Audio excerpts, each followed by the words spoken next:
வருத்தப்பட்டாங்க. அதுக்காக அந்த வருத்தத்த நிவர்த்தி செய்ய உடனே வந்துட்டாரு. பல கன்டென்ட் ட்ரிவன் கதைகள் மூலமா நம்மள என்டர்டெயின் பண்ணிட்டு இருக்கக்கூடிய ஒரு அமேசிங்கான ஆக்டர் விதார்த் அவர்களை பேச அழைக்கிறேன். இல்ல நான் எந்திரிச்சு வந்துட்டா உங்கள அவமரியாதை பண்ண மாரி இருக்குமோன்னு ஒரு டவுட்டு. ஆனா இருந்தாலும், தலைவா இவ்வளோ பேசுனீங்களே, படத்துல கொஞ்சமாவது ஒரு உலகத்திலேயே டப்பிங்க்கு கேட்ட தொறந்துட்டு வெளில வந்த மொத ஆள் நான் தான். உள்ள போயிட்டு டப்பிங் இருக்கு. எனக்கா? ஆமா. அப்ப நான் உள்ள டப்பிங் போனா, முடிஞ்சுச்சு போலாம் அப்படின்ட்டாங்க. அப்படி வந்த ஃபர்ஸ்ட் ஆள் நான். ஆக்சுவலா கடைசி பேசவே கூடாதுங்க. எங்க ப்ரொடியூசர் சொன்னாரு, "ஏதாவது வைரலா ஒரு விஷயம் பேசுங்க." சரி என்ன நம்ம வந்து நம்ம லைஃப்லயே என்ன நடக்குதோ அதத்தான் பேசுறோம். என்ன வைரலா என்ன பேசலான்னா, ஒரு ஐடியா ஒண்ணு பேசிட்டு வந்தாயா வந்து சரத்து, நீ படத்துல காமெடி பண்றேன்னு எனக்கு காமெடி பண்ணிட்டு போயிட்டியே. சரி ஒரு ஐடியா நம்ம படத்துல தான் பேசல. இங்கேயும் வந்து இப்படி பார்த்துட்டு போய் உட்காந்துரலாம். என்னன்னு கேட்டா, ஏதோ ஒண்ணு பண்ணலான்னு பார்த்தா உடைச்சான். அடுத்து தலைவன் யாரு தலைவன். வர ஆள்லாம் வந்து என்ன பேசுறது? சொல்லுங்களேன் என்ன பேசுறது? திருப்பி எல்லாரும் பேசுறது நான் திருப்பி பேசணும். இருந்தாலும் நாங்க எல்லாரும் இந்த படம் மூலமாக ஒண்ணானோங்கிறத தாண்டி நாங்க பர்சனலா அங்கங்க சந்திச்சிருக்கிறோம். உங்க பன்னீர்செல்வம் மாரி. அந்த மாரி இடங்கள்ல சந்திச்சிருக்கிறோம்.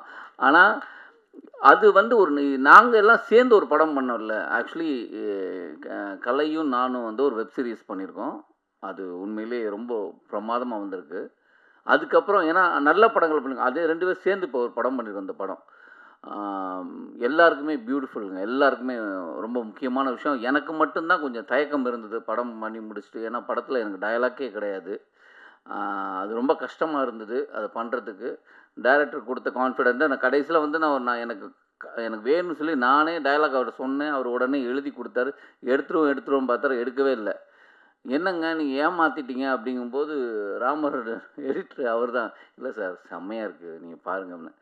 நான் எதுக்கு ராமருக்கு கிளாப் பண்ணேன்னா, இவரு பேசினது வெற்றிமாறன் சார் ஆடியோல பேசினபோது, நான் அவருக்கு பெரிய ஃபேன் ஆயிட்டேன். செம்மையா பேசினாரு. அப்போ நான் வந்து சிவன் இவர கும்பிடுறாரு. அப்போ சிவனடியார் வந்து அவர் வாயிலேருந்து சொல்லிருச்சு, "நீங்க எக்ஸ்ட்ரானரியா இருக்கு. நீங்க இதில உங்களுக்கு டப்பிங் உங்களுக்கு டயலாக் இல்லாதது தான் புதுசா இருக்கு" அப்படின்னாரு. அந்த நம்பிக்கையோட நானும் இருக்கிறேன். ஆக்சுவலா இது வந்து பியூட்டிஃபுல் ஸ்டோரி. என்னன்னா, என்ன கணேஷ் சார் வந்து ஒரு 8 வருஷத்துக்கு முன்னாடி ஒரு கதை சொன்னாரு எனக்கு.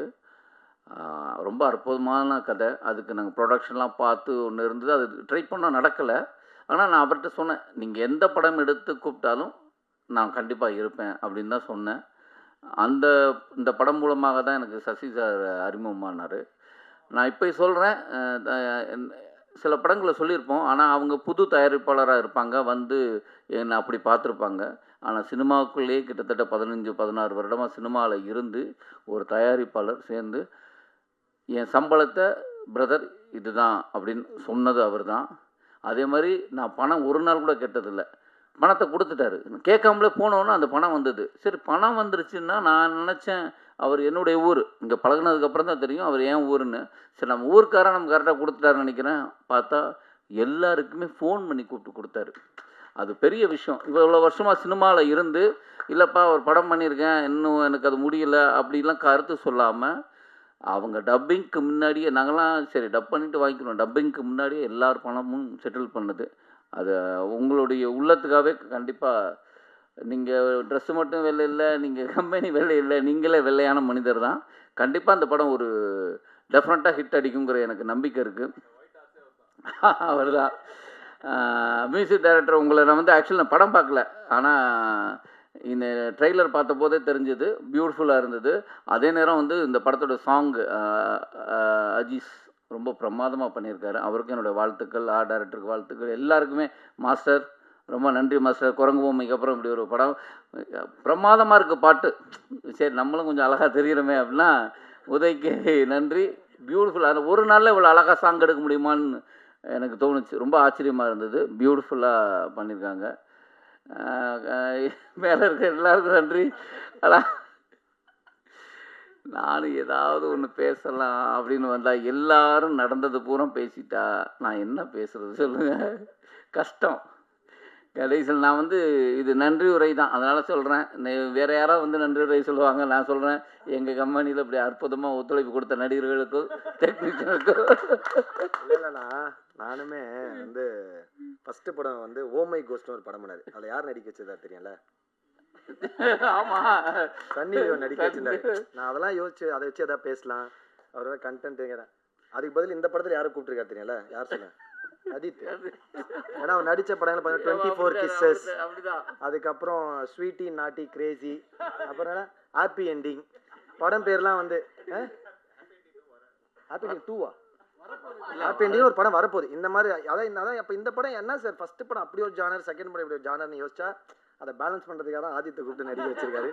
இந்த மாதிரி நிறைய விஷயங்கள் இருந்தது பேசுறதுக்கு. இப்போ ஒன்றும் எனக்கு அங்கேருந்தே கிளாப்லாம் பண்ண ஆரம்பிச்சிட்டிங்க. சாரி சார்வா. அதனால ஆனால் அவங்கெல்லாம் சொன்னபடி நம்ம படங்கள் கொஞ்சம் நல்ல படமாக இருக்குங்கிறது 100% சொல்கிறேன். டெஃபினட்டாக இது ஒரு நல்ல திரைக்கதையாக இருக்கும், நல்ல ஒரு படமாக இருக்கும். உங்களை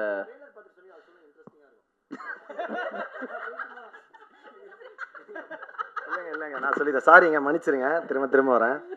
என்னன்னா படம் முடிச்சிட்டெல்லாம் முடிஞ்சு எல்லாருக்குமே வந்து ஒரு எப்பயுமே ஒரு படம் முடிச்சிட்டா இருக்கும்ல, ஒரு படம் கதை கேட்கும்போது நமக்கு ஒரு ஃபீலிங் இருக்கும், படம் எடுக்கும்போது ஒரு ஃபீலிங் வரும், நல்லா வருமா வராதுன்னு. படம் முடிஞ்ச உடனே ஒரு ஃபீலிங் வரும். இது இயல்பாக எல்லாருக்கும் இருக்க ஒரு பயம்தான். கடைசியாக ப்ரெசன்ட் மீடியா மக்கள் பார்த்து இது நல்லா இருக்குன்னு சொல்லி கொண்டாடினா தான் வெற்றி. அப்படி இல்லைன்னா அது நம்ம சொல்லிக்கிறது கிடையாது. நம்ம எல்லாருக்குமே எல்லாமே பிடிச்சி தான் பண்ணுறது, பிடிக்காம பண்ணுறது இல்லை. இந்த படம் முடிச்சிட்டோம், நேற்று ப்ரொமோஷன்லாம் பண்ணிட்டு இருக்கோம். வந்து அவங்க சொன்ன மாதிரி ஒரு இப்போ ப்ரெஸ் மீட் ஸ்டேஜில் இந்த மாதிரி தான் எல்லா ப்ரொமோஷனுமே இருக்குது. ஒரே ஸ்டோப்பால், அது சோப்பா 2 தான் போடுறாங்க, ஒரு 15 பேர் உட்காந்து ஒரே டார்ச்சராக வந்து ஒன்று பண்ணுறாங்க. கால் மேலே யாராவது பார்த்து தயவு செஞ்சு இந்த படம் ப்ரொமோஷன் பார்த்து இவனடா திமிரா கால் மேலே கால் போடுவோம் தயவு செஞ்சு தப்பாக நினச்சிக்காது. உண்மையாக இடம் இல்லாமல் முடியாமல் உட்காந்து பக்கத்தில் உங்கள் கால் இடிச்சிடக்கூடாதுன்னு உட்காந்து தான். அப்படி இருக்கும்போது இவர் ட்ரெய்லர் நேற்று என்னங்க அப்படின்னு இவர் வந்து ஒரு ஜென்சி கிட் மாதிரியே பிஹேவ் பண்ணிருக்காரு எங்கள் டைரக்டர். பயங்கர அவரே ஜோக் அடிச்சுட்டு அவரே சிரிக்கிறாரு. அதுக்கப்புறம் வந்து பயங்கரமாக ஒருத்தர் நடிக்க கதை ஒரு டைரக்டர் ஒரு டைரக்டர் வந்து ஒர்க் பண்ணதை சொல்லுவாங்க. இது எல்லாமே இயல்பாக ஒரு மேடை கிடைக்கும் போது எல்லாமே ஓப்பனாக அவங்களோட எக்ஸ்பீரியன்ஸை ஷேர் பண்ணுறது கண்டிப்பாக நம்ம எல்லாருமே புரிஞ்சுக்கிற ஒரு விஷயம் தான். அது வந்து கண்டிப்பாக, ஏன்னா எல்லாருக்கும் அந்த மேடை எவ்வளோ ஈஸியாக கிடச்சிறது இல்லை. பட் அவங்க டப்பிங் எப்படி பண்ணாங்க, டப்பிங் என்ன ட்ரெஸ்ஸில் வந்தாங்க, என்ன செருப்பு போட்டுன்னு வந்தாங்க, இல்லை வந்து ராப்பிடோவில் வந்தாங்களான்லாம் சொல்லியிருந்தாங்கல்ல, அதுதான் கொஞ்சம் மக்கள் அதனால ஓகே சாரி சார். அடுத்த படம் கண்டிப்பாக எனக்கு கூட முடியும், ஏன்னா ராமரண்ணன் தான் கதை சொல்லியிருக்காரு. பரவாயில்ல. என்னன்னா இந்த படம் ட்ரெய்லர் நேற்று காட்டணுன்னாரு, நானும் இவரு உட்காந்து பேசினோம். என்னண்ணா படம் அண்ணன் வேறு பழைய ஜோக்கா அடிக்கிறாரு, படம் எப்படி வந்திருக்குன்னு தெரியலையே, என்னை வேறு கூப்பிட்டாரு 10 நாள் டேட்டுனாரு, ஒரு 6 நாள்லேயே முடிஞ்சிச்சு கிளம்புங்கன்ட்டாரு. நான் வேறு பல பிளான் வச்சுருந்தேன், என்னென்ன புரியலன்னு அந்த படம் எப்படிண்ணா அப்படின்னா, அதே டவுட் தான்டா எனக்கு அப்படின்னா, அதே டவுட் தான்டா எனக்கும், கொஞ்சம் லேட்டாகவே ரிலீஸ் ஆகுது அப்படின்னாரா. உடனே சரி ட்ரெய்லர் போடுறதுன்னு எல்லாம் ப்ரிப்பேர் ஆகி ட்ரெய்லர்லாம் உட்காந்துருந்தோம். இவன் ஒரு 5 தடவை அதுக்கு ஏற்ற மாதிரி எப்போவுமே ஒரு சேட்டை பண்ணுறேன்னு டார்ச்சர் பண்ணுவான் இந்த த்ரிகன்னு. ஒரு 4 தடவை ப்ளே பண்ணி ரிவர்ஸ் ஃபஸ்ட்லேருந்து போட்டு ட்ரெய்லர் முடிஞ்சோடனே இவர் உடனே மைண்ட் வைஸ் நினச்சி, என்னடா ட்ரெய்லருக்கு நல்லா இருக்க மாதிரி இந்த படம் ஓடிடும் போலி அப்படின்றாரு. டேரக்டர் ஃப்ரெண்ட்ல இல்லை சார், ஓடுறதுக்கு தான் சார் நான் படம் எடுத்தேன். இல்லைங்க அப்படிதாங்க எங்களுக்கும் தெரியும், பட் ஒரு சின்ன பயம் தாங்க அப்படின்னும். ஸோ அந்த மாதிரி ரொம்ப ஓப்பனாக ஃப்ராங்காக பேசுகிறவர் எங்கள் அண்ணன். அண்ணா இல்லை ஃப்ராங்காக பேசலாம் நீ எல்லாம் இல்லை. என்னென்னா படம் முடிஞ்சு கிட்டத்தட்ட ஆமாம் 1 இயர் ஆயிடுச்சு படம் முடிஞ்சு. அப்போ 1 இயர் ஆனாலும் நிறைய படங்களை பார்த்துருப்போம்.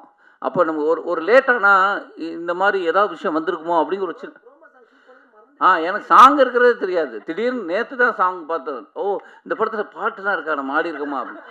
அதில் வந்து என்னப்பா கரெக்டாக இருக்குமா இந்த டைம், ஓகேயா நமக்கு அந்த கதை எதுவும் வந்துச்சு, சீக்வன்ஸ் எதுவும் வந்தா என்ன. அதுக்கப்புறம் ஒரு 6-7 படம் நடிச்சிருப்போம், அந்த கதையில் ஞாபகம் இல்லை. அதில் பார்த்தோன்னே எனக்கு உண்மையிலே அந்த ட்ரெய்லர் பார்த்தேன். நீங்கள் நான் ஒன்றும் போய் பேசலை, நீங்கள் ட்ரெய்லர் பார்த்தீங்க. அப்போ பார்த்ததில் சொன்னேன், அதை வேறையா சொல்லி அவர் இருந்ததே எனக்கு தெரியலையே.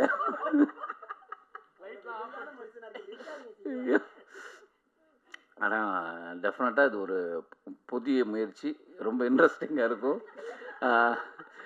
எனக்கு வந்து கண்டிப்பாக எனக்கு ரொம்ப புதிய முயற்சி.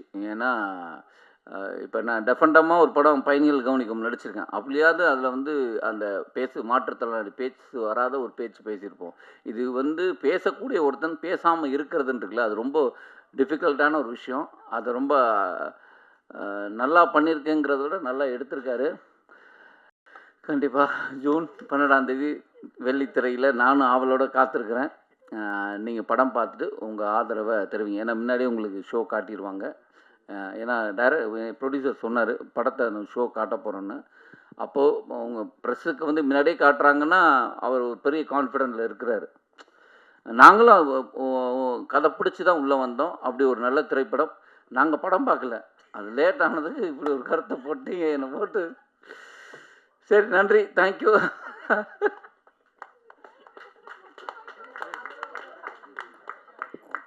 அடுத்தபடியாக படக்குழுவினரிடம் ஏதாவது கேள்விகள் இருந்தால் கேட்கலாம்.